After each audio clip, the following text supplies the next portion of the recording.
I was born under apartheid.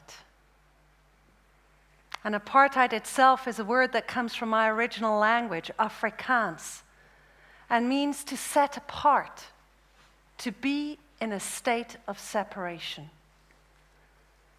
And in the country that I grew up in, people were set apart by the color of their skins. And even though it was a country that was abundant with diversity of cultures, I grew up in an all-white neighborhood and went to an all-white school.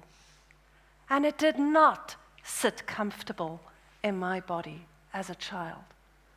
I started asking uncomfortable questions to my parents, to my teachers, and I grew up to be a very angry youth. And later, a young adult, after I'd moved to Amsterdam, who was engaging strongly in the anti-apartheid movement.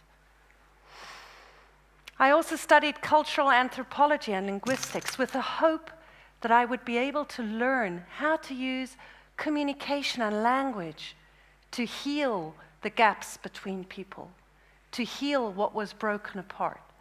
Now, I'm not sure how much about that I really learned at university. But an insight that I did have was that actually apartheid did not die in the early 1990s in South Africa, but is actually still very alive and kicking and with us today. On a global level, people's access to healthcare, their life expectancy, their access to education, their freedom of movement is decided by the passport that they carry. And in an even deeper way, in our mainstream society, we, as the human world, set ourselves apart from the natural world and from the other species that share the planet with us.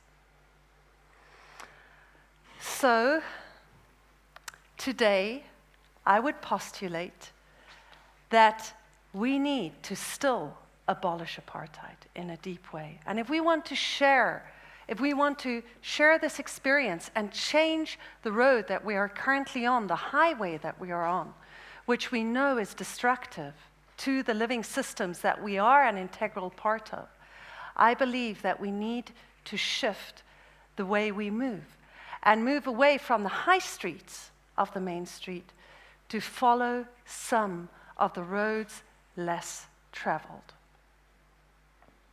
both within our systems and without. As Einstein said, we cannot solve the problems we face with the same thinking that we use to create them. So we need to start thinking differently, seeing differently. Within our own bodies, within our own nervous systems, scientists say that we are only aware of 2 to 5% of the information flow that flows through our bodies. And we can shift this. We can shift the habitual pathways that we follow within our nervous systems. We can change what we are aware of. We can do it right now, together here. If I invite you to start focusing just for a moment on your breath and to feel the way that oxygen runs into your body, to connect to your out-breath, and to notice how the air that we breathe connects us all in the most intimate of ways. Immediately your awareness can shift and you start perceiving other parts of yourself. In the same way, we can start moving in different ways through the world around us. We cannot currently continue business as usual, and we need to start traveling those pathways that we don't usually follow, to make new connections, to create new synapses, new insights, new intelligence, and new solutions. When I was 23, I chose a path, a road less traveled.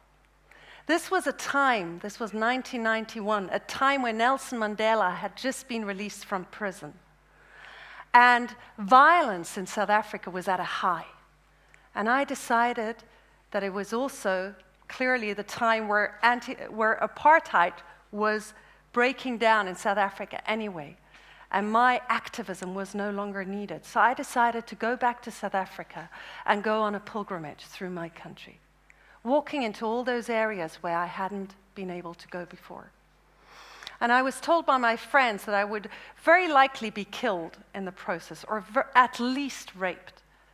But for some reason, as I went on that journey of 1,000 kilometers from Stilbaai, a place where my family has been visiting for generations, up the East Coast, to one of the homelands, Transkei, that for some reason I was safeguarded.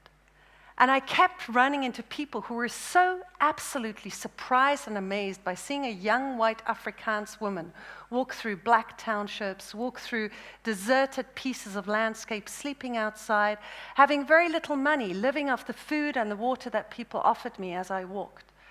That I had one magical encounter after the other, and it healed something deep inside of me. But the most magical encounter came at the end of that journey, when in the Transkei, I ran into a community of black and white people living together, building huts together, tilling the fields together, learning about each other's cultures. And I realized that they were living their dream of the future now without fighting the existing structure. And that actually they were living my dream of the future now without fighting. And it shifted something deep inside of me.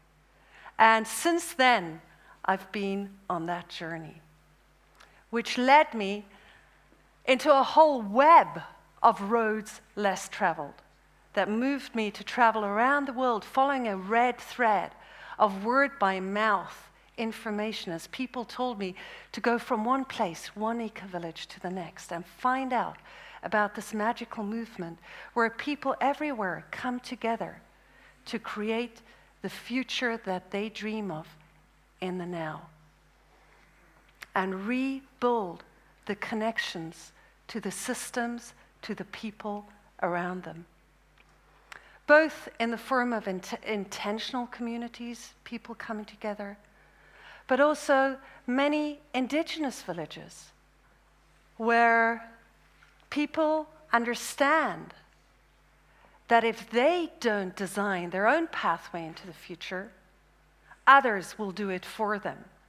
And in that process, they might lose a lot of what is very precious to them. But also in many urban environments, where people come together and decide to bring nature back to the cities, bring solidarity back to the cities, create safe spaces for children in cities once again. So all of these spaces around the world, and by now we have hundreds and thousands of eco-villages spanning the planet. All of these places are super diverse, everyone very different from every other one. And at the same time, they are recognizable in the deep set of inner values that they follow, in the way that people say we can create our dreams, in the way that people say this is not about just focusing on one area of life. This is about focusing on life as a whole, on rebuilding the connections that have been broken in all aspects of sustainability, in the social, cultural, ecology, economy, and it's something we can only do together. And that in the process, these places learn that as communities, not only is there no need for us to destroy the living systems that we are a part of, not only can we sustain them, but we're actually able to regenerate them together. We can regenerate the soils around us. We can regenerate the humus layers in the soils. We can replenish the water tables that we have depleted in so many places on the earth. We can treasure every drop of rain and help it through the creation of retention landscapes, through digging swales, to actually enter the soil instead of running over it and causing erosion. We can do that. We can start looking much more carefully at how nature works and does things. Minimal input, maximum outcome. How nature works with sunlight, with the winds, with the streams of water, with the heat of the earth to allow energy to run. And we can tap into that and work with that to create renewable energy cycles. We can replant the forests that are the very lungs of this planet. We can do all that, and communities everywhere on the planet are involved in doing this right now. We can know where our food comes from. But we can only do this when we come together. When we let go of the fear that there is not enough for us and that we need to protect ourselves in some way from the others, from the natural world, and instead rebuild a culture of sharing and solidarity, knowing that if even one child goes to bed hungry, there is no way any of us will go to bed with true satisfaction in our hearts and true happiness in our hearts. I believe that one of the steps that we need to take in this journey is to really reconnect to our own roots, to the cultures that we come from, to the love for place that lives in our cultures, and to take the very best of our traditions, the wisdom that comes to us from our traditions, and combine that with the very best of innovative solutions that technology has to offer us. Bring that together. And once we truly put our intelligence to finding the solutions that we need, we will be able, and we are able, to marry our love for the planet with our need to make a living, and to rebuild economies that do not serve profit, but serve life on this planet. This is what Ecovillages have been inquiring into. This is what Ecovillages have been experimenting. And they have been finding local solutions to global challenges everywhere. They have managed to develop lifestyles that are fulfilling, meaningful, that induce well-being, while at the same time enabling us to tread softly on this earth and to take care of what is around us. Now, when I started on my journey, ecovillages were not only to be found on the roads less traveled, but they were actually found right at the end of those roads less traveled, very far out. But in the past 20 years, ecovillages have been rising to the surface of mainstream, and they have become more and more visible. Their solutions have become more visible. And today, we find places like Senegal where the governments understand that the concept of Ecovillage brings a concept that can initiate, support true change, and are using it to instigate sustainable development that is truly community-led, but supported by top-down processes. So in Senegal, we see a process where 14,000 traditional villages are currently transitioned to ecovillages by the government. And we see similar processes starting up in countries like Thailand, Myanmar, Bangladesh, but also other African governments starting to learn from this example and looking at how can we initiate this in our countries. These are the kind of processes that bring hope back to my heart and help me believe that we are able to create a world together that is truly at peace with itself and lives within its own means. That we are able to come home to this planet, stepping out of apartheid, stepping into full contact with everything around us, understanding that we can be caretakers, we can be guardians, we can be lovers of life while we are here.